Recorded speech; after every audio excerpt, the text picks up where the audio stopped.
ನಿನ್ನಂಥ ಕೀಳು ಮನುಷ್ಯನನ್ನು ಈ ರಾಜ್ಯದ ಯಾವುದೇ ಒಂದು ಕ್ಷೇತ್ರದಿಂದ ನೋಡಲಿಕ್ಕೆ ನಾವು ಸಾಧ್ಯ ಆಗೋದಿಲ್ಲ.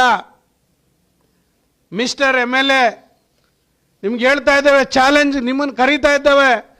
ನಮ್ಮ ಕಾಲದಲ್ಲಿ ಏನಾಗಿದೆ ಅಭಿವೃದ್ಧಿ, ನಿನ್ನ ಕಾಲದಲ್ಲಿ ಏನಾಗಿದೆ ಮಳವಳ್ಳಿಲಿ, ಚಾಲೆಂಜ್ ಮಾಡೋಣ. ಇವತ್ತು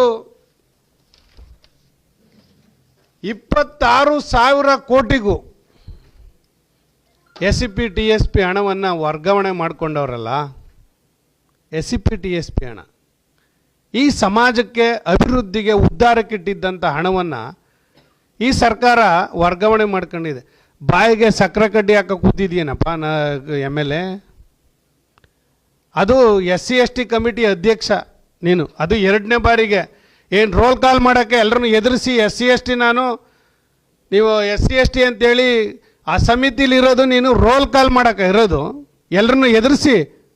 ಅದ್ಯಾವುದೋ ವಿನಾಯಕ ಆಟೋಮೊಬೈಲ್ಸ್ ಅಂತೇಳಿ ವಾರ್ತಾ ಇಲಾಖೆ ಕೊಟ್ಬಿಟ್ಟು ನಿಮ್ಮ ಧರ್ಮಪತ್ನಿ ಇರ್ತಕ್ಕಂಥ ಮೆಂಬರ್ಶಿಪ್ ಡೈರೆಕ್ಟ್ರಲ್ಲಿ ಅಲ್ಲಿ ಪಬ್ಲಿಸಿಟಿಗೆ ಹಣ ಹೊಡೆದಿದೆಯಲ್ಲ, SC/ST ಹಣವ ಇದು. ನೀನು SC/ST ಉದ್ಧಾರ ಮಾಡ್ತಕ್ಕಂಥದ್ದು 26,000 ಕೋಟಿಗೂ ಅಧಿಕವಾದಂಥ ಹಣವನ್ನು ವರ್ಗಾವಣೆ ಮಾಡ್ಕೊಂಡಿರಲ್ಲ. ಏನು ಮಾಡ್ತಾ ಇದೆಯಾ ಸಮಿತಿ ಅಧ್ಯಕ್ಷನಾಗಿ? ಏನು ಮಾಡ್ತಾ ಇದೆಯಾ ನೀನ ಮುಟ್ಟಾಳ? ಈ ದಲಿತರು ಹಣವನ್ನು ವರ್ಗಾವಣೆ ಮಾಡ್ಕೊಂಡು ಕೇಳ್ದಾರ ಮುಟ್ಟಾಳ ನೀನ? JDSನವರ ಅಲ್ಲೇ ಇದೆಯಲ್ಲಪ್ಪ ಸರ್ಕಾರದಲ್ಲೇ. ನೀನ ಮುಟ್ಟಾಳ? ನಾವ JDSನವರ ಮುಟ್ಟಾಳ್ರು? ನಾವು ಆಲೆ ಖಂಡಿಸಿದ್ದೀವಿ. ನೀವು ಇದು ದಲಿತರಿಗೆ ಅನ್ಯಾಯ ಮಾಡ್ತಾ ಇದ್ದೀರಾ, ಇಷ್ಟೊಂದು ಹಣ ವರ್ಗಾವಣೆ ಮಾಡ್ಕೊಂಡಿದ್ದೀರಾ. ST ನಿಗಮದಲ್ಲಿ 187 ಕೋಟಿ ಹಣವನ್ನು ಚುನಾವಣೆಗೆ ಬಳಸ್ಕೊಂಡಿದ್ದೀರಾ.